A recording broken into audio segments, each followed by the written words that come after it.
cenderung pada yang gawat. Ia tak mau mendengar nasihat. Segala kataku dibilang dewa. Maka kini aku datang kepadamu, oh dewa. Apollo, begitu erat hubungan kita. Kau bawa cahaya, kau bawa obor, aku bawa sajian dan dupa. Aku mohon bebaskanlah kami dari bencana. Kami takut karena Oedipus bingung pikirnya. Nakoda kami ketakutan, tak tahu arahnya.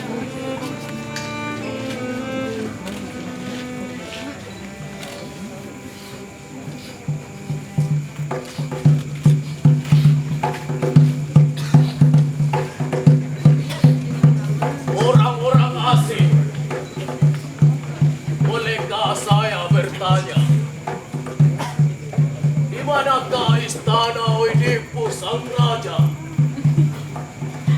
Atau bisakah saudara mengantar saya ke sana?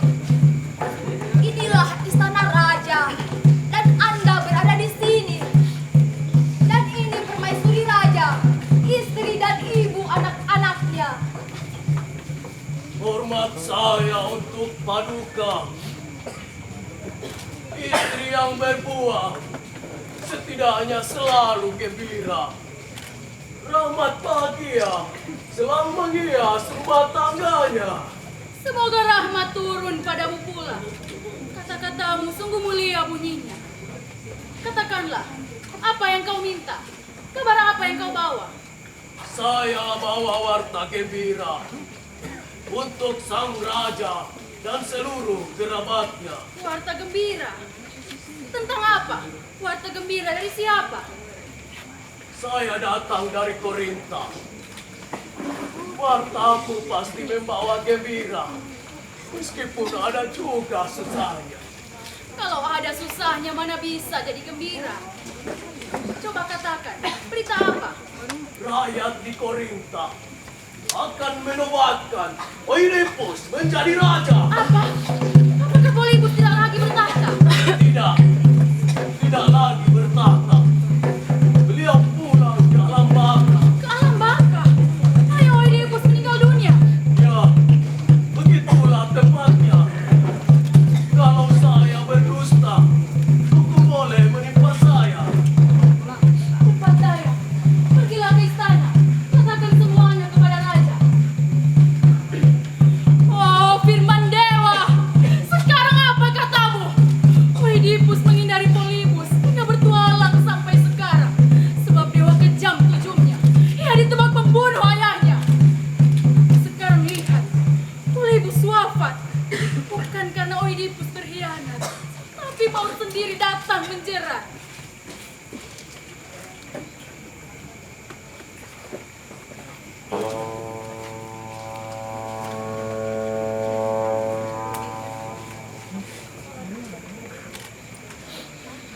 Jocasta, istriku tercinta. Ada berita apa? Kenapa raja diminta ke istana? Silakan mendengar orang ini bicara. Lalu renungkan bagaimana jadinya tujuan dewa. Siapa dia? Dan bagaimana katanya? Ia datang dari Korinta. Ia kabarkan bahwa Polybus wafat untuk selama-lamanya. Orang Korinta. Benarkah itu? Ucapkan sendiri oleh mulutmu. Kalau memang dipandang genting aman, jawaban saya singkat. Baginda Polybus wafat Karena sakit atau hianat? karena tak sehat. Baginda sudah tua karena sakit, lalu tidur selama-lamanya. Ayahku wafat karena tak sehat. Wafat oleh penyakit jadinya. Dan juga karena usianya yang sudah tua. Oh, Jocasta. Jocasta. Kenapa kita indahkan tujuan dewa? Firman di Delphi ternyata berdusta. Isyarat burung apa jadinya? Mana buktinya aku membunuh bapak? Mana buktinya?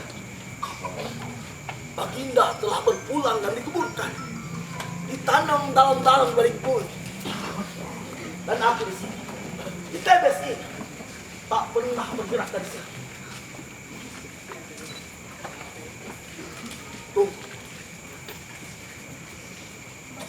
Mungkin Baginda wafat karena rindu padaku. Iya, boleh juga dibilang seperti itu. Tapi beliau toh sudah tidak ada. Tujuman itu tertanam dalam kuburnya. Tujuman yang kutakuti.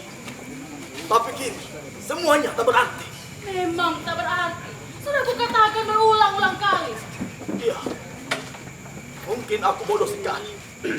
Dilimut takut di dalam hati. Sekarang bebaskan diri. Jangan takut di dalam hati. Tidak, masih ada lagi. Takutku masih ada sebuah lagi. Takut mengawini ibu sendiri. Takut? Kenapa lagi mesti ketakutan? Hidup adalah jalinan nasib peruntungan. Sia-sia ditebak oleh tujuan. Tempuhlah hidup seperti menempuh perjudian. Nikmatilah segala kesempatan. Takut mengawini bunda kesayangan. Tak ada alasan. Sebelum paduka, telah banyak orang melakukan mengawini bundanya dalam impian. Kenapa sekarang ditakutkan? Hal-hal aneh tak usah diindahkan agar hidup penuh kepuasan. Semua itu nasihat yang tepat. Namun begitu, separuh keterangan sudah di tangan. Aku mesti tahu rahasia kelahiranku. Tapi sebab ayahanda wafat, tak berarti harapan tersirat. Iya, tapi ibu tak mati. Dan aku takut di dalam hati. Siapakah yang membuat takut hati Paduka? Merope, ibuku, istri bapakku. Takut apa Paduka berdua pada Merope sang bunda? Takut terjadi ciuman dewa. Bagaimana bunyinya? Ataukah tak boleh dikatakan dan harus disimpan sebagai rahasia? Tidak. Tujuman boleh dibuka. Dengarkan saya. Apollo menunjukkan bahwa aku akan mengawini ibuku. Dan ayahku wafat karena tanganku. Itulah sebabnya aku tinggalkan Korinta.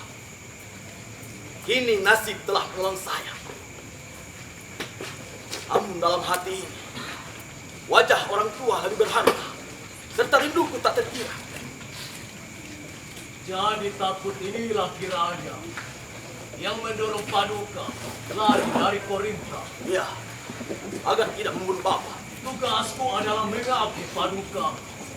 Kesini saya hanya untuk warta gembira. Kalau berhasil, besarlah hadiahnya. Ya, itulah tujuan saya. Membawa Paduka ke Korinta dan menerima hadiahnya.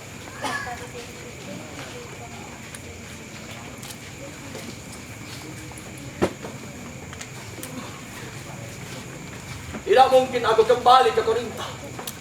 Ke kota tinggal orang tuanya saya. Rajaku, anak rajaku.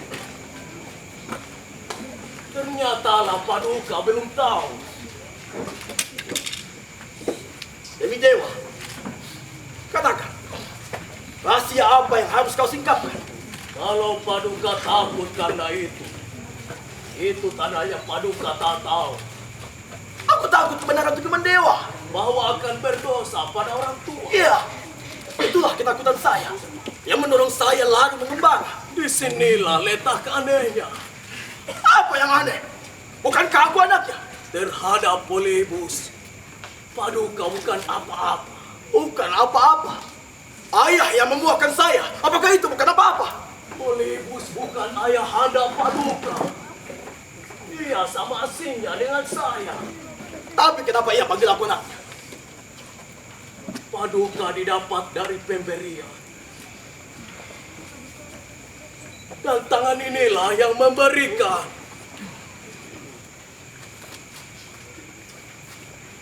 Begitu benarkah besar cintanya kepada anak yang bukan anaknya? Ia sendiri tak bisa berputra. Ia sendiri tak punya curahan cinta. Jadi bayi itu kau beli? Ataukah itu anakmu sendiri? Di lembah Citeron yang berliku, kutemukan Paduka di situ. Di wilayah Tebes. Kenapa kau sampai di sana? Dahulu saya penggembala. Kadang-kadang dombaku sampai di sana. Gembala. Mencari nafkah mengembala. Ya, tetapi waktu itu saya pun menyelamatkanmu, anakku. Apakah aku sakit keras waktu itu? Tanyakanlah pada kakimu. Jawabnya ada di situ. Kenapa kau buka rahasia catatanku? Kaki Paduka dahulu terpaku. Dan yang membebaskan ialah tanganku. Kakiku adalah bahan ejekan sedangkan anak-anak.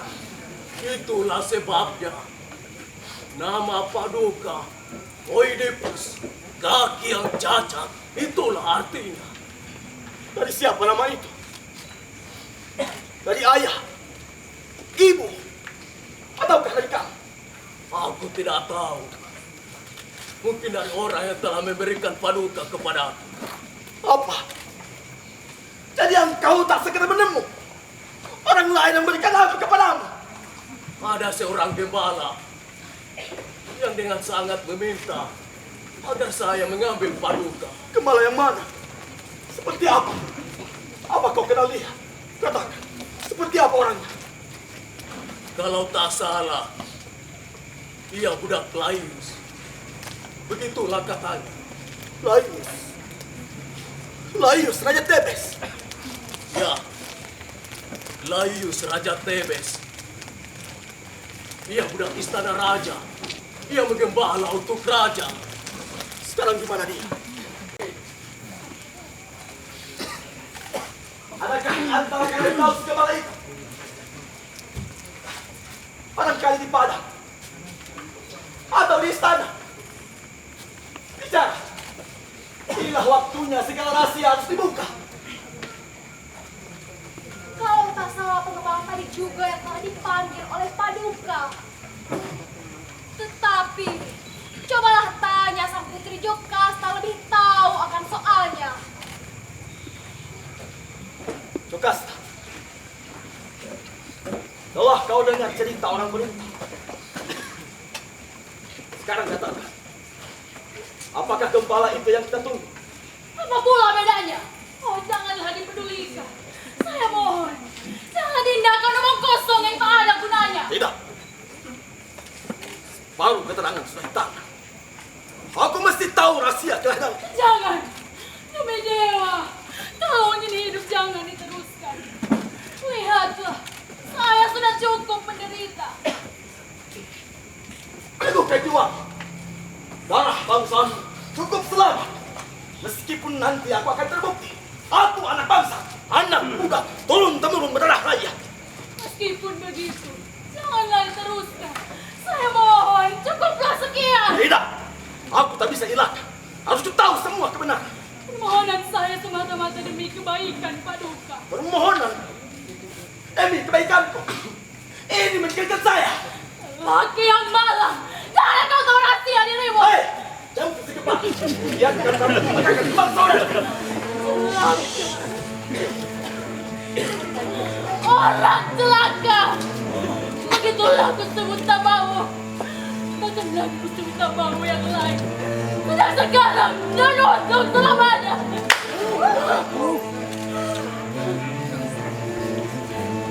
Kenapa permaisuri berlari orang raja? Sangat sedih terluka hatinya. Timbul khawatir di hati saya kalau kau pecah bencana mendadak secara tiba-tiba.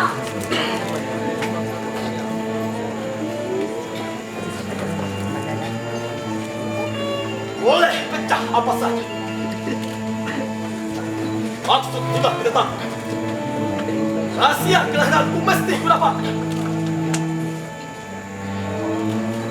Wanita itu tersinggung keangkuhannya barangkali. Dia akan merasa malu bila tahu asal kejadianku. Aku adalah putra Nasib. Putra Nasib tidak rendah kerajaannya. Nasib telah melahirkan daku dan mengasuh daku dengan mesranya. Hari-hari lewat, bulan-bulan lewat.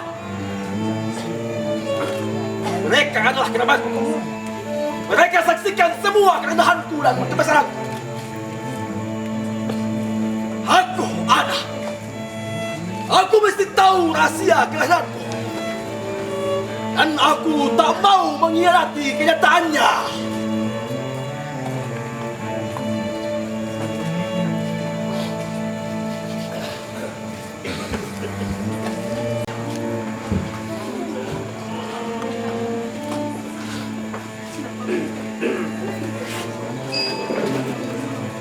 Oh, Gunung Cintaelon, alangkah muliamu.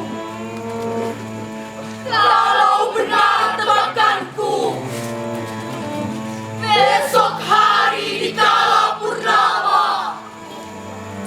Oidipus akan memuliakanmu.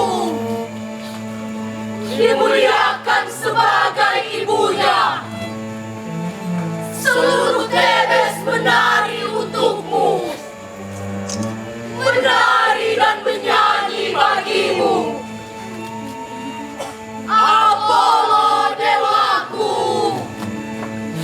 semoga ini berkenan di hatimu.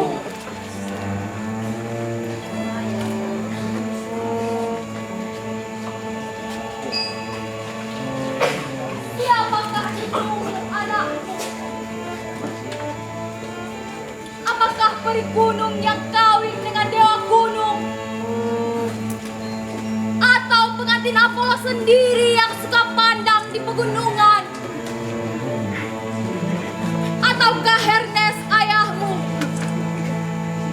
Ataukah Baetus yang tinggal di pucuk gunung menerima kau sebagai tanda mata dari temannya bermain dan bergurau, seorang peri di Herikon?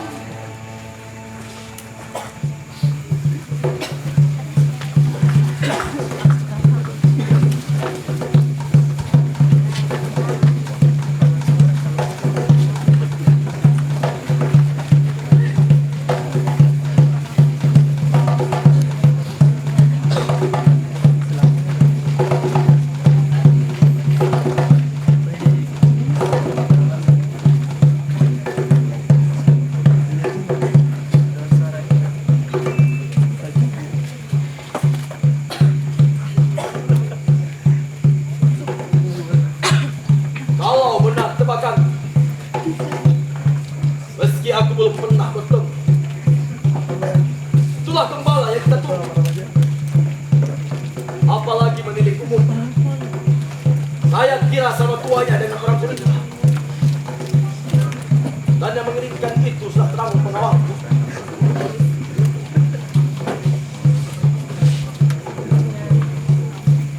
Kalian tentu lebih tahu, pernah melihat dan kenal lebih dulu.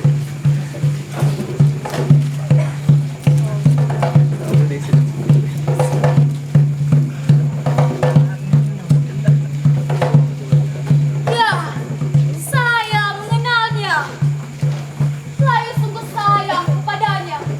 Meski hanya gembala, dia disayang lebih dari yang lainnya.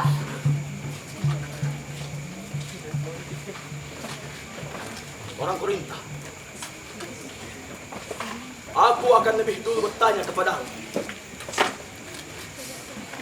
Nikah orang dalam ceritamu dulu? Ya, itulah dia. Gembala, kemana?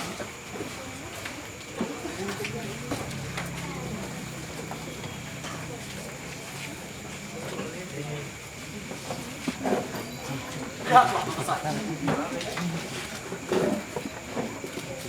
Sekarang ini, engkau dengan budak Lainus bukan? Benar tuanku. Budak istana. Bukan budak belian. Hamba lahir dan besar di istana. Apa kerja? Mata pencaharian. Hampir sepanjang hidup hamba jadi gembala. Di mana paling sering kau mengembara? Di Cintaheron dan lembah sekitarnya. Kalau begitu, kau kenal orang ini? Kau pernah bertemu dia di sana? Melihatnya tuanku. Melihat dia. Kapan? Melihat dia. Siapa? orang ini? Bukankah pernah bertemu? Belum tuanku. Tapi nanti dulu. Hamba pikirkan dulu. Kalau dia lupa, itu biasa. Saya bisa mengingatkannya. Dia pasti tak lupa. Bagaimana dulu kita membawa domba-domba ke Citaeron di atas padang sana. Domba aku satu kumpulan, sedang miliknya dua. Kami menggembala bersama 3 musim lamanya. Dari musim semi hingga akhir, sampai musim gugur. Dan ketika musim dingin datang, saya bawa domba-domba saya ke kandangnya di Korinta.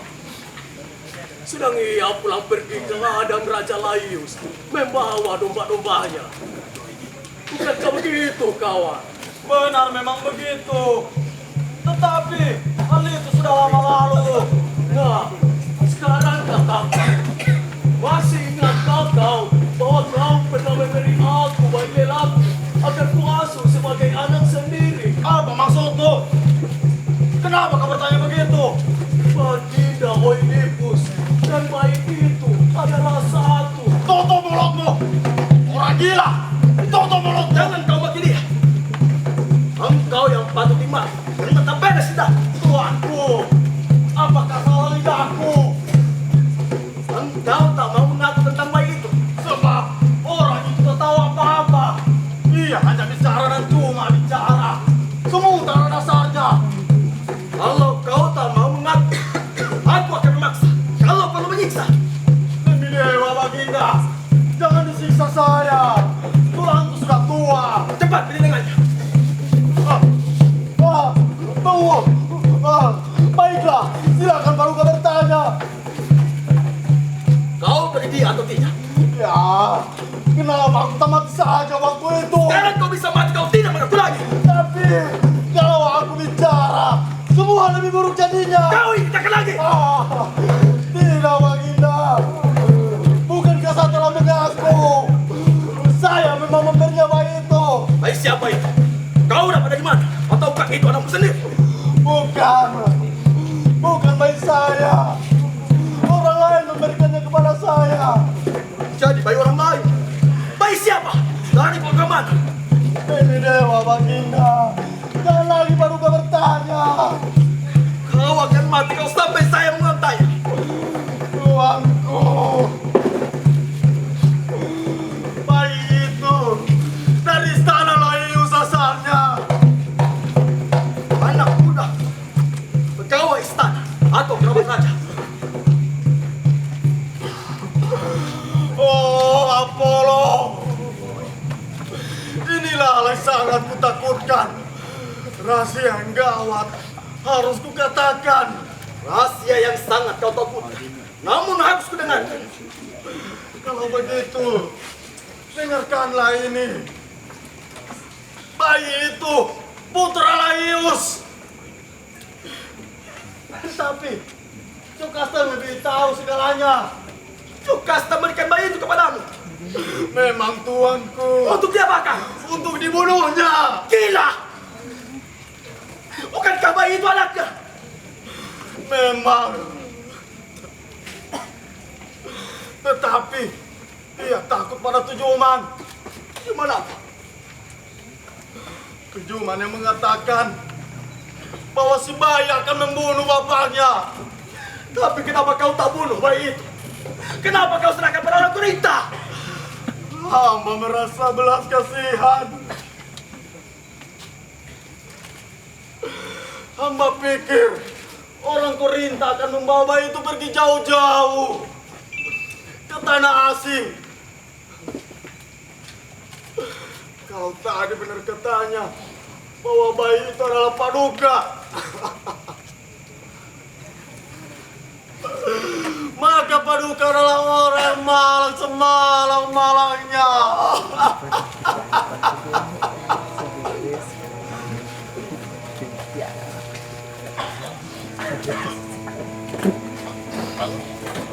Oh dewa,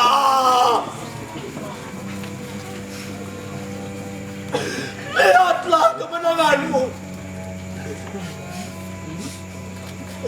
Semua benar seperti katamu.